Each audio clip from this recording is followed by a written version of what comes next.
person who is the undisputed final word on that topic. This is about political lying. You're looking at the person who founded PolitiFact. He has taught for many years now at Duke a class called Lying in Politics, which whenever I read that or say it or hear it, I always think it's sort of like eating in restaurants or swimming in pools. It's what you're doing immediately. So he's the final word on it. We're going to start tonight by Bill reading the beginning of the book, which is terrific, but I have to brag on him for a second before he does so. There's a person I know because he's just emailed me, and he runs an interesting website called Great Opening Lines or greatopeningsentences.com. And he emailed me the other day and said, I want you to tell your colleague Bill Adair that the first sentence of his book, of this book, has been added to that website because it's so good. So, Bill, starting with your now classic opening line, would you please read a little? Absolutely. Well, thank you, Frank. Before I do, I just need to thank a few people. First, I want to thank Maggie and Flyleaf for hosting us. And I don't think any of my students are here. Are any of my students here tonight? This is very much a product of the class that Frank mentioned, and also with a lot of help from students in our journalism program at Duke. And so really need to give a shout out to them for all the help they provided. Also need to thank my wife, Catherine, who is in the back there, who really provided the fuel for this by writing me notes that greeted me every morning when I got up at 4 or 5 a.m. to write, and those notes really got me going. And so I'm grateful to Catherine for making that possible. What I thought I would do is just read a little bit from the prologue so that you could sort of understand why I came to write this book and how, as a fact checker, I'm now saying something pretty bold. So the prologue is called My Lie to Brian from Michigan. So here's that first line. Under the glare of the lights in the C-SPAN studio, I lied about lying. I was there for a live interview on Washington Journal, the sober morning show on the Public Affairs Network. The program was an oasis of calm in the daily shoutfest of political television, a place where I could explain PolitiFact, the fact-checking site I edited, and our latest work on the 2012 presidential campaign. I appeared frequently on radio and television back then because producers liked PolitiFact's mix of substance and pizzazz. We researched factual claims by politicians and political groups and rated their accuracy. I was on CNN, MSNBC, and ABC so often that occasionally I got recognized. You're the truth-o-meter guy. The C-SPAN interviews were my favorite because the segments ran 30 minutes long, which gave me lots of time to explain our process for researching and writing claims. And C-SPAN shows were always unpredictable because I got to take live questions from the audience at home. On this day, the first was Richard from New York on the Republican line. He asked a convoluted question about Ron Paul's military contributions, the delegate count, and how some guy with a prosthetic hip had been thrown to the ground during a Louisiana GOP convention. I couldn't say anything about the guy with a prosthetic hip, but I quickly pulled up our fact check on Paul's military contributions on my iPad and explained our conclusion. Yes, Paul had the most contributions. Next up was a caller on the Democratic line, Brian from Michigan, who wanted to know about the fact checkers' ratings of the parties. He had read in The Nation that PolitiFact and the Washington Post gave Republicans a lot more false ratings than Democrats, and the Democratic lies were smaller. Isn't that true, he asked. I can honestly say I do not keep score, I said.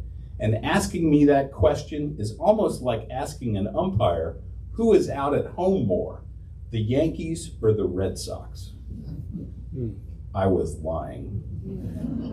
Actually, we did keep score. That was one of my proudest innovations when I created PolitiFact. You could look at a scorecard for Barack Obama or Mitt Romney or Newt Gingrich and see how many times their claims have been rated true or false, or our lowest rating, pants on fire. We did not publicly tally the ratings by party for reasons I'll explain later in this book, but the patterns were readily apparent if you just browsed our report cards for officials from each party. And I knew better than anyone. The pattern, then and now, is that Republicans simply lied more, a lot more. That truth has haunted me for years. I've avoided discussing it publicly, even as it crippled our political discourse, enabled the rise of a destructive band of Republican leaders, and fueled a deadly mob attack on our Capitol. It's time for me to speak up.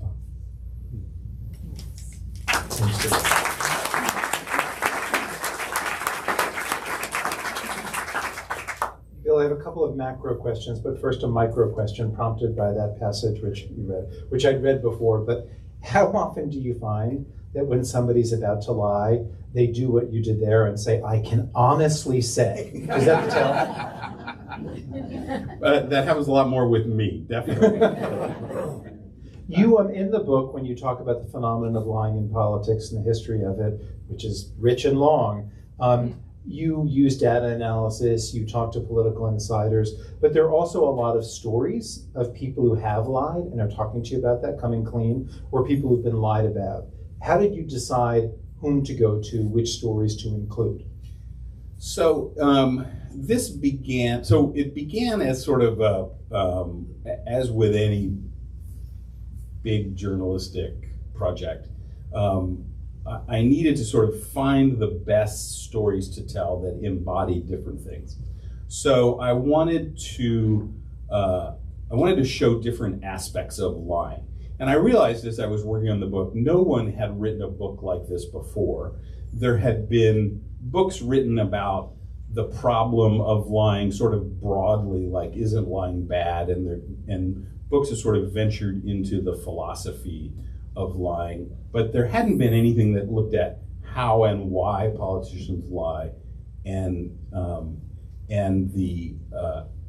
who was affected by those. So I decided that I needed to find a few different case studies, which meant finding people who embodied these things. So I wanted someone who was a victim of lying, and I wanted someone who had fallen for lies.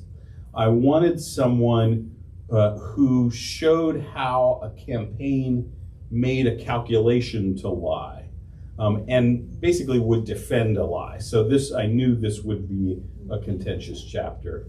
And then I was also looking for sort of other stories along the way. And so I sort of cast a big net, and as I interviewed people, I kept an eye open for those kinds of stories.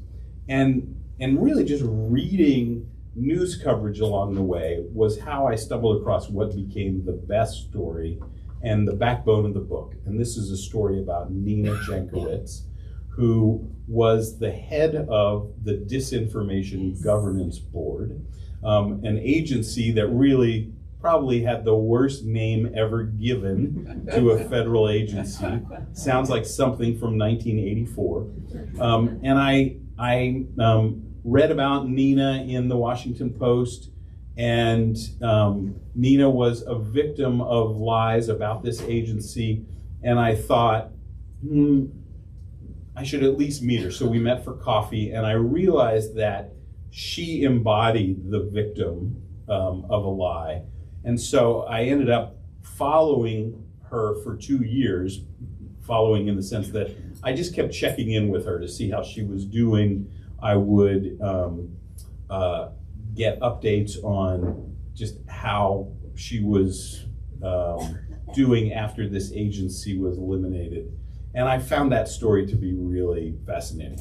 Another character who I really came to like a lot was somebody who stormed the Capitol on January 6th. I wanted someone who had fallen for lies, and I was either going to use someone who had fallen for lies about the COVID vaccine, or someone who had stormed the Capitol on January 6th. You and I talked about this challenge when you were writing The Age of Grievance, because these stories are very familiar, and so I needed to find someone whose stories seemed fresh.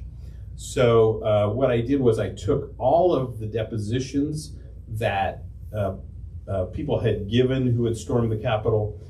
These are interviews with investigators from the January 6th committee, and that was really revealing because I went through and looked for someone who had an interesting story, who was an interesting person, and I actually had my students act out a play using these depositions, which was fascinating in the Lying in Politics class.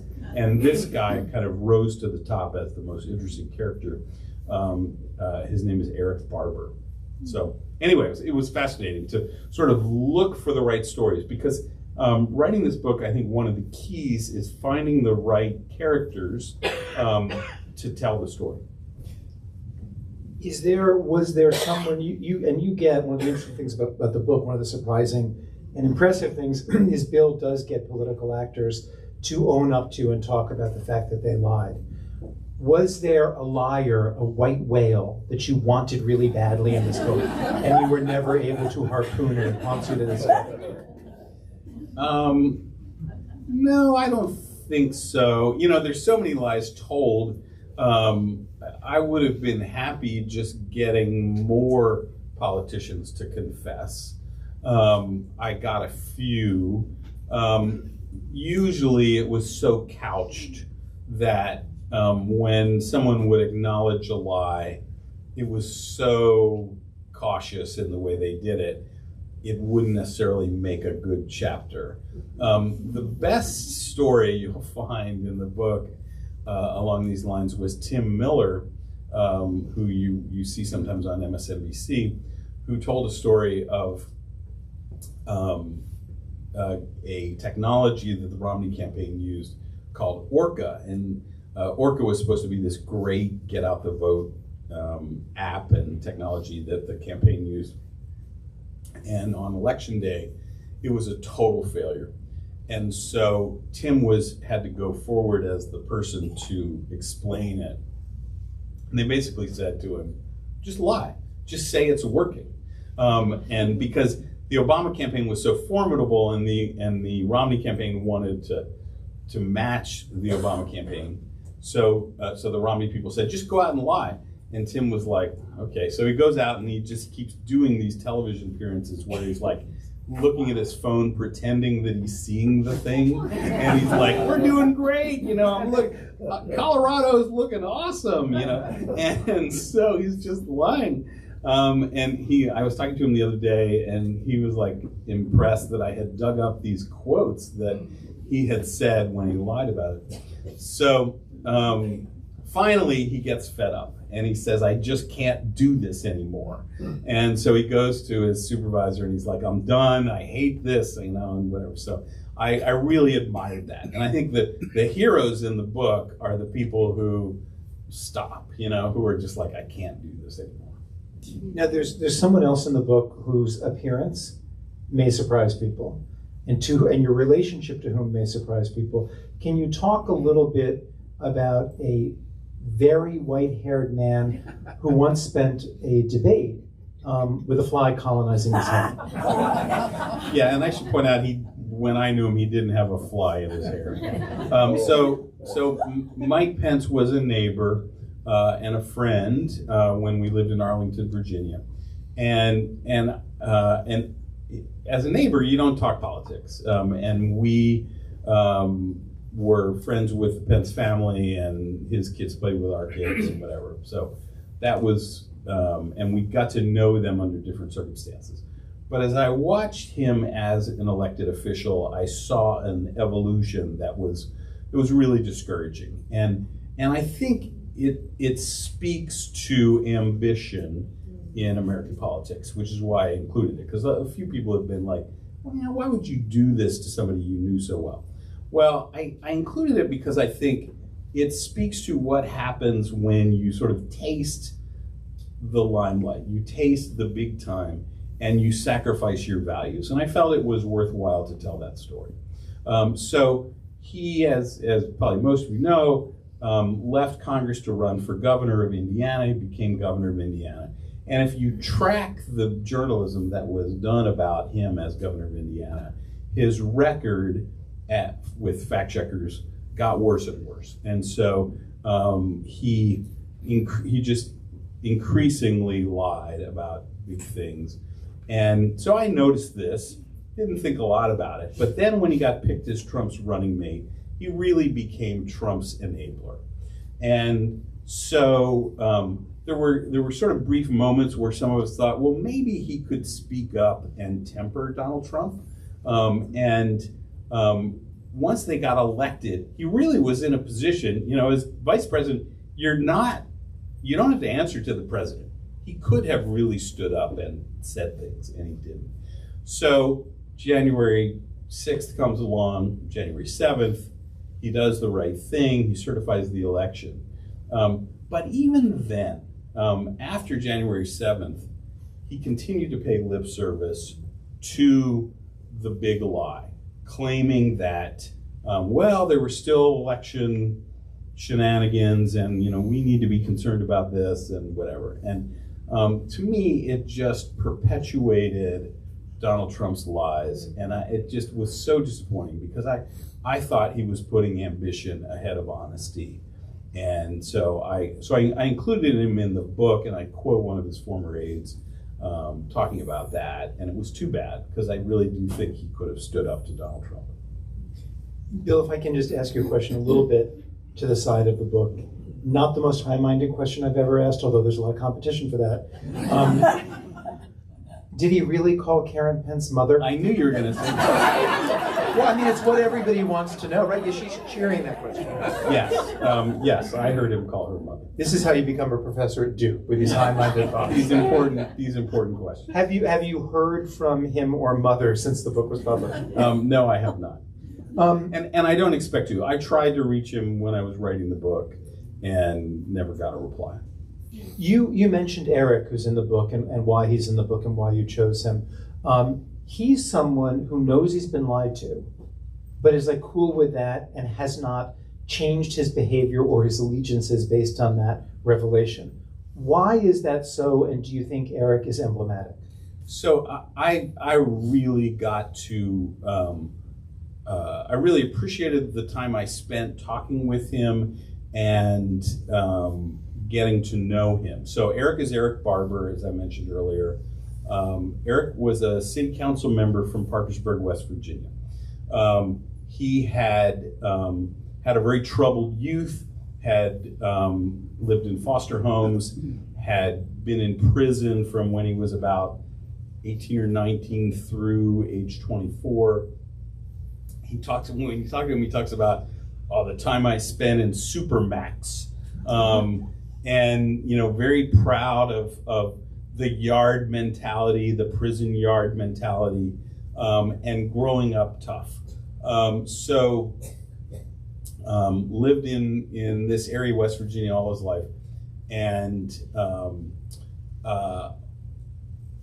decides, and by now he's in his 40s, decides he's going to run for office, and loves stock car racing. So he looks at it like this is an opening about which car he's going to drive in which race. So he decides there's an opening. He's going to run as a Democrat, even though his politics were leaned pretty Republican. Runs as a Democrat, gets elected, serves on the city council, is a character that the media loves him because he's quotable. He does interesting things, but suddenly when they have an ordinance for non-discrimination, he gets a lot of pressure from the right, and he caves, and he votes against the ordinance when he had said he was going to vote for it, and then he decides to switch parties because that's the only way he's going to survive.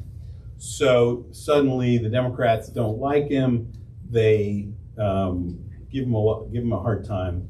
And so he becomes a Trump Republican, really ferocious Trump Republican. So that's the beginning of it. What radicalizes him to storm the Capitol?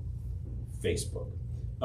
And so he goes on Facebook, and whereas he had used it when he was a Democrat, gotten some information there, he would talk about he helped pass this ordinance, would get a few likes.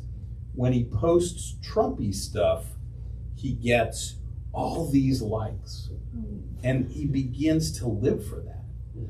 And his whole and when he talks about this to the investigators and to me over Facebook Messenger, you really see how much his self-worth is based on Facebook. And it's Facebook that feeds him political information. It's how he watches a lot of the clips on Fox. It's how he gets information about the election. And so Facebook is both his political information source and the thing that allows him to communicate with other Trump supporters. So when the Stop the Steal rally happens, he goes because he says Trump wants me there, because he sees an ad on Facebook. So anyway, fascinating. You ask him to talk about this, he says, I was radicalized by Facebook. And he's very self-aware in knowing that that's the thing that made him this way.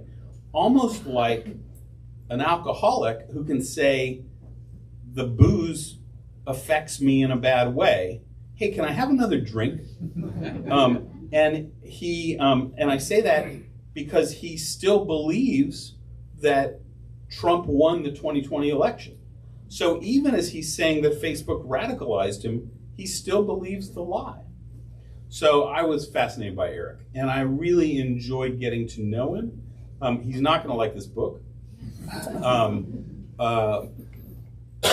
Excuse me, but I do think when you read it, I think you'll come away at least appreciating him and maybe liking him. He has a sense of humor, and I really just came away with an appreciation for him.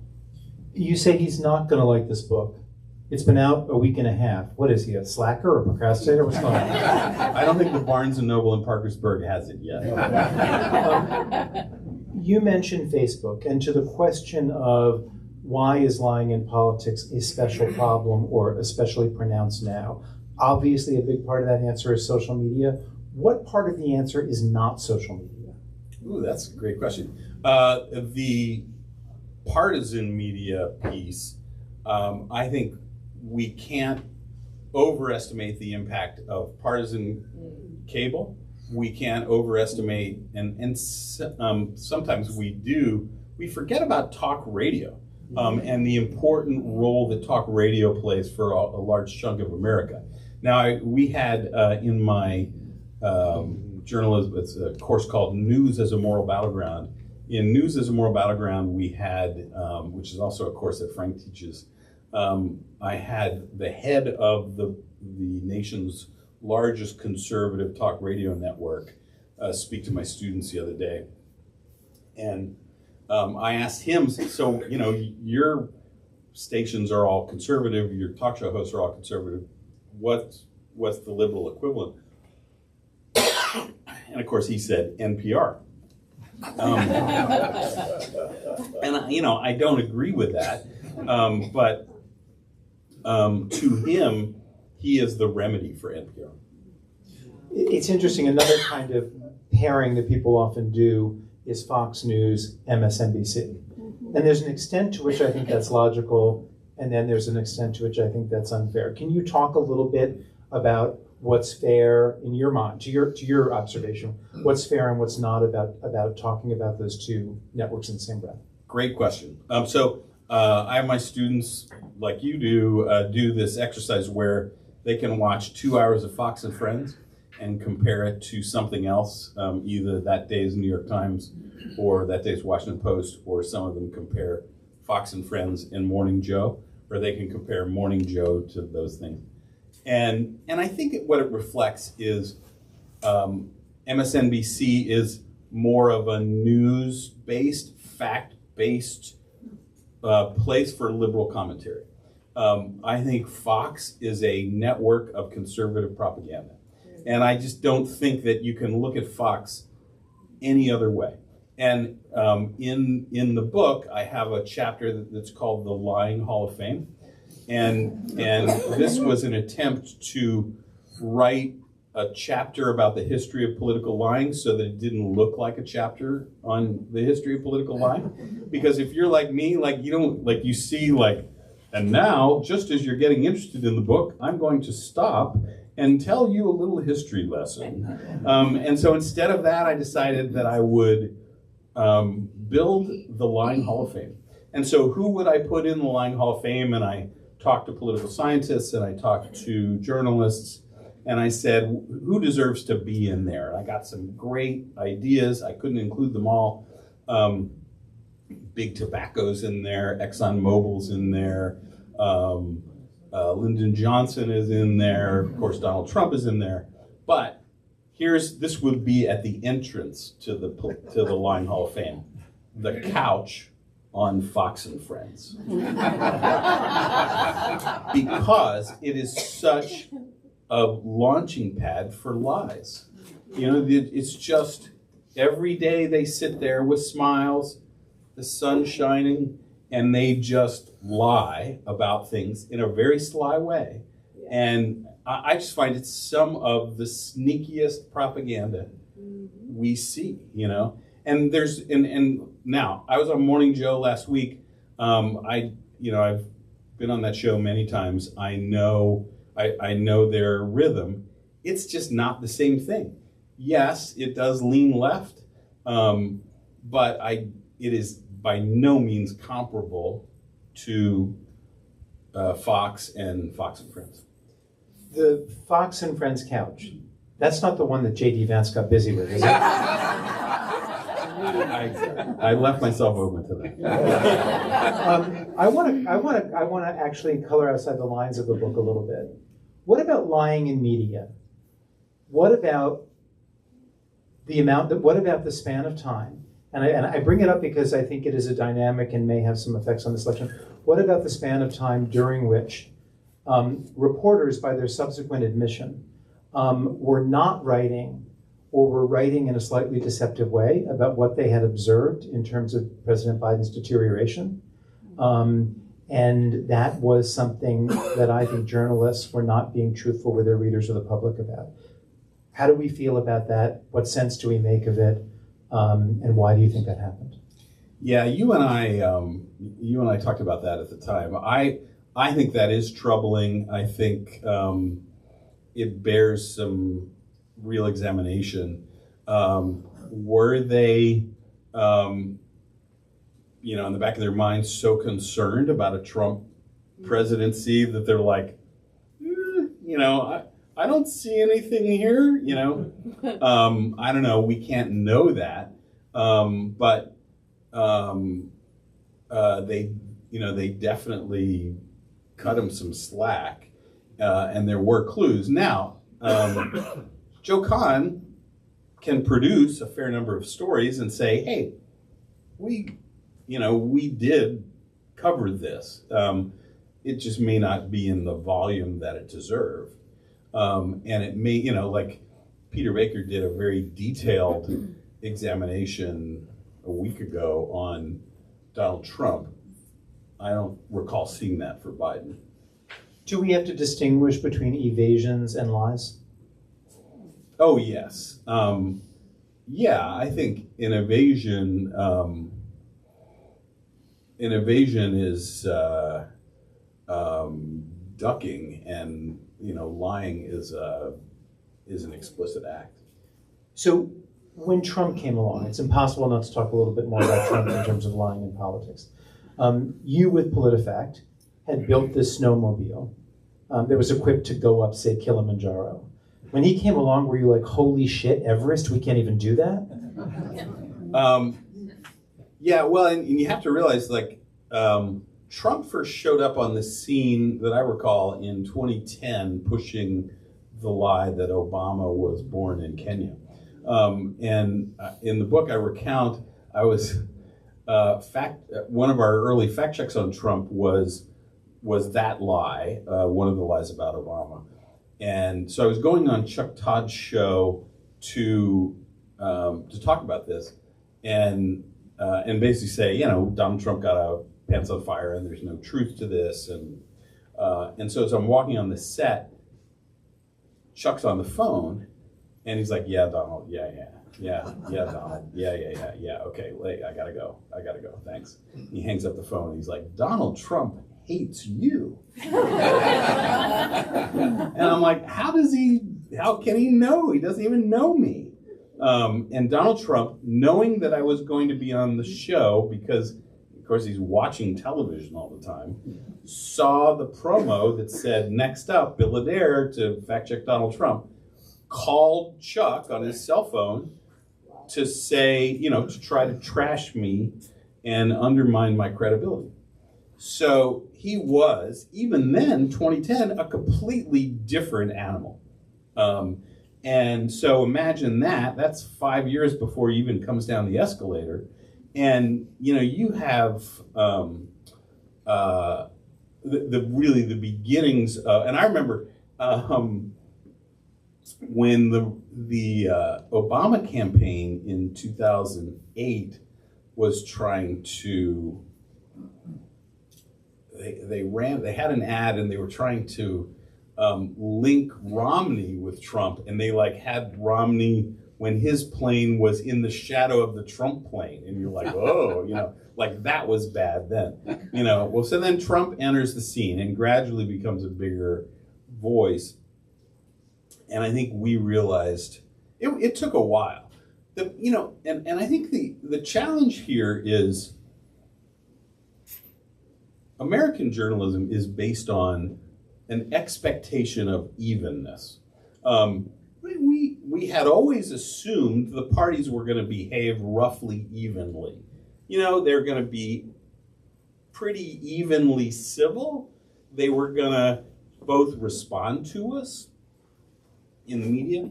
They were going to lie about even. Excuse me. And that didn't happen, obviously. And now we have this huge imbalance. So what happens, I was on a radio show today in Texas, and the host was giving me a hard time. I thought I was going to get conservative callers. No, the guy was giving me a hard time for PolitiFact being too hard on Democrats. And so, because the recognition is that there is this imbalance, and so the guy's like, PolitiFact's nitpicking the Democrats and isn't hard enough on the Republicans. And that's still going back to this expectation of evenness, and that the belief, and I challenged him because I disagreed with him, but the belief that challenging Democrats is wrong because the Republicans are lying so much. But I think part of the reason for that is journalists have not come clean about what I'm saying here, that Republicans do lie more. And so journalists have ducked that question like I did to Brian from Michigan. I'm going to ask you one more question, then I'm going to turn it over to all the people who've come, so you'll have time to ask Bill questions. You have looked at many lies in this book, you've looked at the genesis of them, you've looked at the aftermath. Is there really much consequence for lying? Are the liars in your book and the liars in politics, are they paying a price for it? Or in fact, does it not have any price? And is that a reason why it goes on and on? I think there is less price now than there used to be. I think the price used to be within your party, you would face pressure. A White House aide, one of Biden's aides told me once, and this was 2022, she said, the difference in the parties is that Democrats lie, our donors call us up and say, hey, I saw you got a pants on fire from PolitiFact. Cut that out. And the Republicans lie, and the donors call up and say, good for you, man, stick it to the media. Now, I think that's an exaggeration, but not that much of an exaggeration. Yeah. Now I think there are even fewer consequences. And, look at the Springfield, Ohio lie. Yeah. Like that thing. I mean, that just, there clearly have been no consequences for Trump, Vance, anyone else who has spread that. Now, counterpoint to that might be Western North Carolina, and I've been really interested to watch this, and I think it would be worth going back and studying who said what when. But the lies about FEMA and the state response to Helene prompted some Republicans to step up and say, shut up.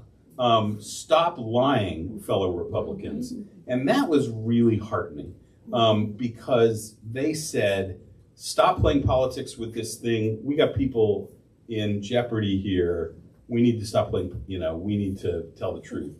And FEMA is really doing a good job, and know, what Trump's saying about the benefits are all lies. So now, that's not consequences, but a few people who are Republican did the right thing, and I was encouraged by that. It's hope. It's hope. Yeah. So we've got a good, I think, 17 minutes or so for questions. I hope people have some questions. Is there? I don't know the answer to this. Maggie, is there a microphone or people? Anyone from Flyleaf here? Okay. Just raise your hand. Raise your hand. Bill will call on you, and he'll repeat the question so that everyone can hear it. Great. Yes, right down here.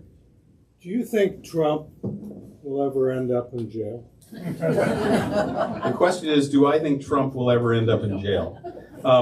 I don't see a trajectory leading to that at this point. What do you think? No idea. No idea.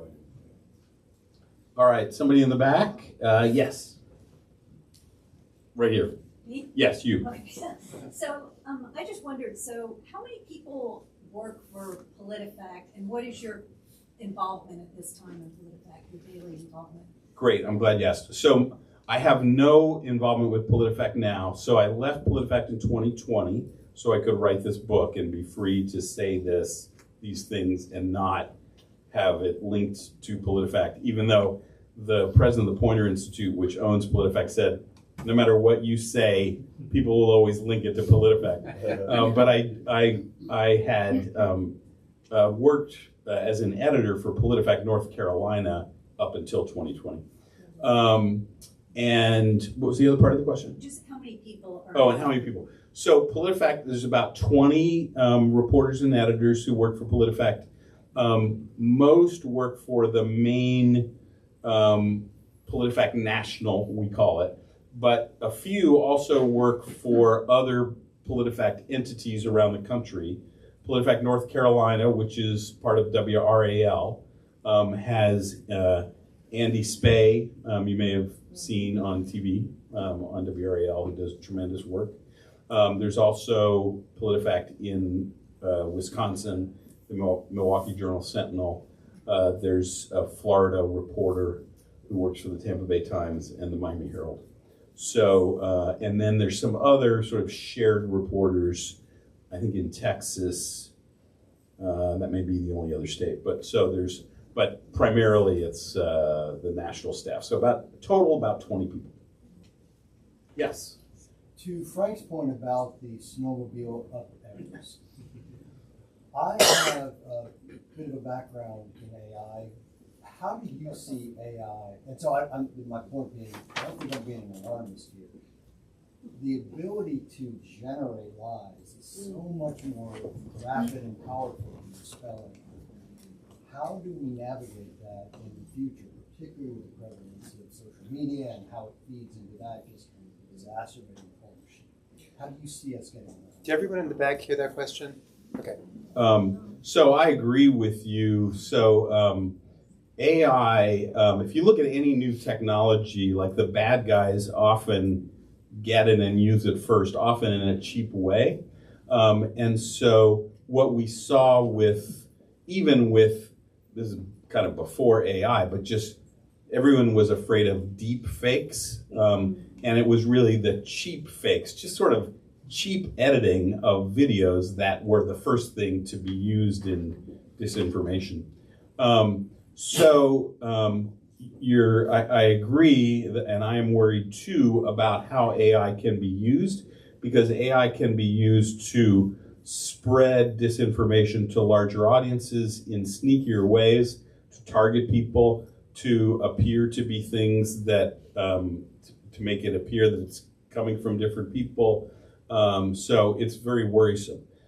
We have experiment, but I think it also can be used to spread accurate content to larger audiences. And we have at Duke been experimenting with ways to do that. You may, if you saw my segment on Jon Stewart, I tried to explain this, although it got caught up in a joke, and so I don't know that I explained it very well. But the product, it has a name you'll never forget, which is called a half-baked pizza.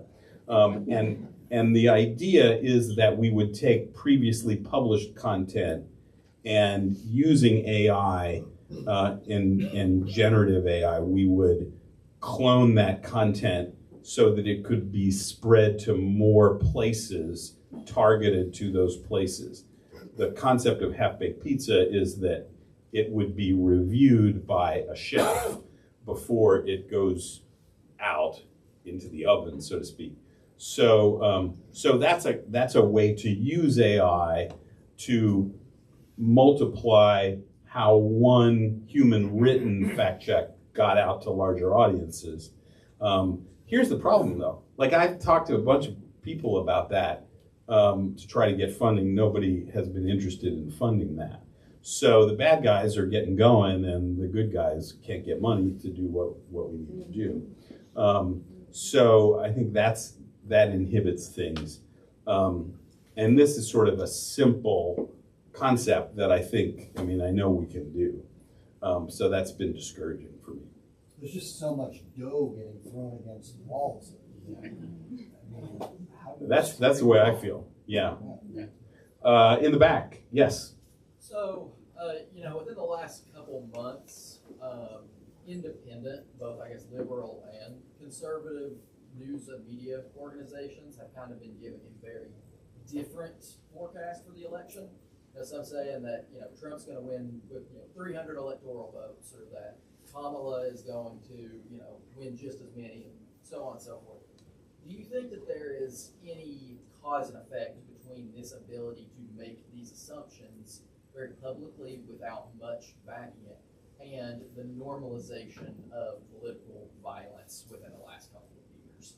I don't think there's any connection between those things, and I don't know that I've seen any, like the election is, the average of the polls is so close in the battleground states that I don't think anyone has any solid predictions about who's going to win.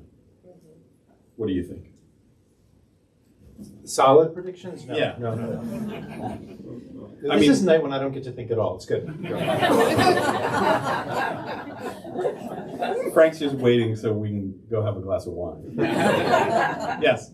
So we're all tired of seeing ads and hearing ads. They're essentially all intentionally misleading as far as I can tell, and some are out and out lies. But at the end, they all start by saying, so-and-so is responsible for this ad. Is there any sense in which responsible fits in this? It clearly hasn't made the ads more honest. No. There was a moment when the candidate ads were supposedly more honest than the ads from the super PACs. Our daughter did ads for a lot of the super PACs, and but of course for a firm that only produced honest ads. And the super PAC ads were the attack ads, and the candidate ads were the positive ads. But I think that those days are gone, because the candidate ads now are just as bad. And here's the other problem: there's no time or volume for journalists to check all of those. I mean, there used to be, when the campaigns would only produce a few ads, the journalists could do ad watches on, fact checks on the main ads. Now there's just such huge volume that only a tiny percentage of ads get fact checked. Yes. Would some of this be addressed by licensing politicians? Well, we license them by electing them. No, I mean, You mean- actually having licensing boards for politicians who wish to be registered to run for vote and have laws regarding the way in which they must behave and what they must say. My colleague who started factcheck.org used to address that by saying we can't regulate speech by our politicians, and I agree with him. Brooks Jackson. I think, I forget which jurisdiction was considering it was Scotland, right? Scotland was considering a lying. They were considering making lying in politics illegal. But I just don't think you can. I just don't think you can regulate that. I mean, as much as I don't like it. Yeah. We regulate everything else. That seems like you're crossing the bounds into regulating speed. Don't you think? No? I don't think so. No, I think if there are standards, ethical standards practiced for politics, you can say that this is allowed, this is allowed, this is not. And you can be very specific. You're not allowed to scream fire in an open theater if there's no fire. And even if there is a fire, you probably shouldn't do it. But, there should be some, lanes to keep people in check. Well, but at that point, I think my own personal thing, again, not what you would expect maybe from the guy against lying, but that's why we vote. But I think the answer is to throw out the rascals. Anyway, but thank you. Provocative idea. In the back.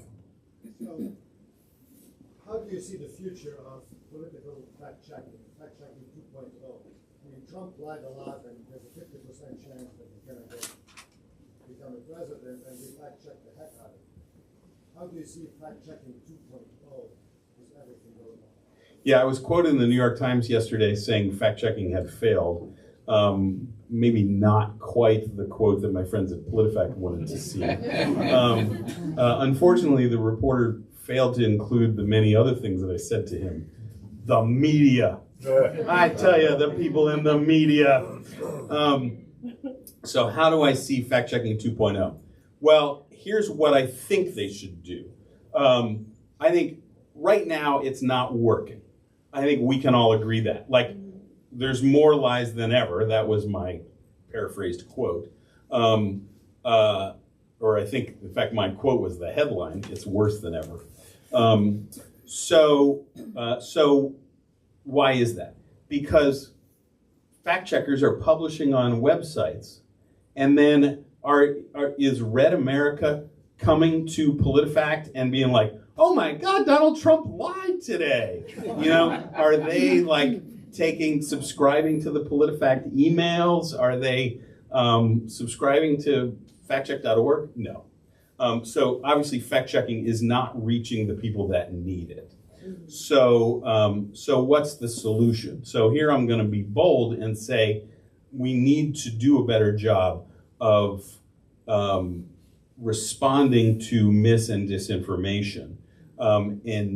So by moderating content in reasonable ways. So I think Facebook has done this in a good way.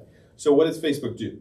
If using independent fact checkers, including fact checkers from conservative organizations, Facebook decides how viral to let a post get.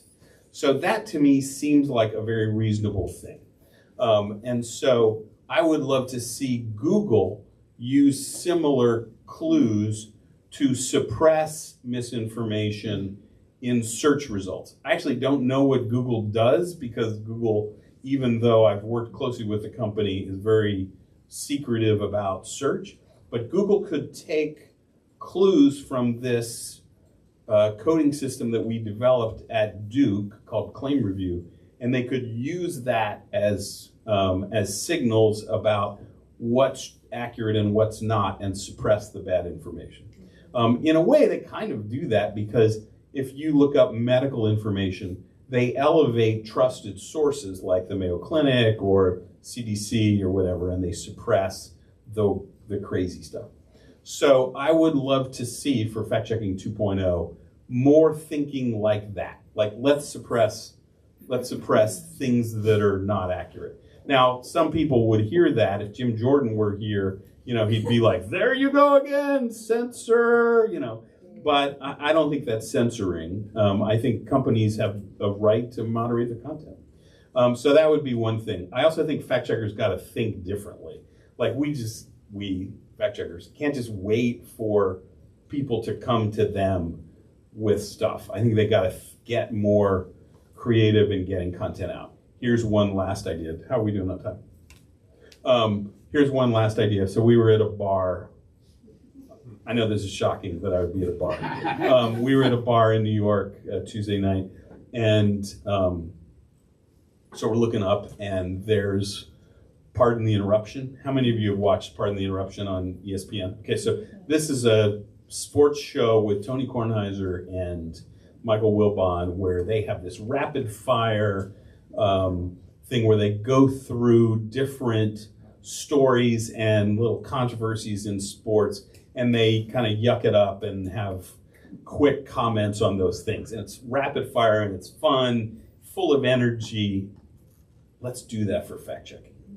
And maybe we get a conservative and a liberal to do it, and there's kind of a fun banter between them. I am all for this. So I mentioned this to someone in TV last week, and he was like, I like that idea. So get ready. I think we could do, Pardon the Interruption, fact check edition, and, something that a conservative audience would watch and not be like, oh, I hate those fact checkers, but be like, hey, I watched that and it was kind of interesting, and I learned something. Honey, did you hear they're not eating dogs in Ohio? So anyway, that's my hope for fact checking 2.0. So we could probably do 2 more quick questions. Let's see, Maggie. Can you speak to your bold statement of Republicans lie way more than Democrats, and the response from journalists, how they feel that kind of really public statement will affect their work? I didn't get the last part. Will affect their work. Yeah. So I got an email from a fact checker who's like, hey, saw your media appearances. Don't disagree. You're going to make my life a little harder. So, this is uncomfortable for some of my colleagues, for me saying this. And I'm sensitive to that, but hey, we got to have this conversation. And we need to have this conversation in a bigger way than just an author sitting in front of a bunch of book buyers. I hope that it gets to be a broader conversation, and people really talk about it and say, hey, this is a structural problem in our political discourse. But I think our journalists need to confront it. And I hope that, I hope people will acknowledge it. But it definitely makes political journalists uncomfortable, even as they're like, you go, boy. So I think there's a duality there. Okay, one more. How real do you think is the threat of Trump's threats of violence against those who have been speaking out against him, including those in entertainment and media? I don't know. There are times that I've worried about it. I've wondered about journalists and what it would mean for journalists and even, fact checkers. But I also know how he plays to crowds. So it's really hard to tell. I was on a podcast today and I was talking to the host, and we were saying, we were noting how he will be, when other Republican officials are asked about things he said, they will say, oh, he's not being literal. Yeah. And then they go back to Trump and he'll be like, yes, I was. So, gosh, I don't want to end on that note. That's a real cheery note. Can we do one more? Yeah. All right. Thank you. Do you have any suggestions for, we have loved ones who are, consuming more social media, more partisan media, propaganda, ads, all of that. When there's disagreement about who is lying and who is telling the truth and what is the lie, how to engage with them and come across. Boy, how many of you have had the same problem? Yes. It's the weird new problem of our age, isn't it? I don't have any great answer for it. I think a lot of us have just, and I don't have it in my family actually, but a lot of people have just found that they need to live with it. It's hard to win people back when they've gotten sucked into this. I'm just curious, how much do you think partisan media has played a role in doing it? The last time I visited, I found Truth Social on the phone. Wow. Yeah. Interesting. Yeah. I think it's just, we just gotta love and support. I come from a very politically heterodox family. Alcohol helps a lot. It really does. So. Bill, thank you so much. Thank you all for coming.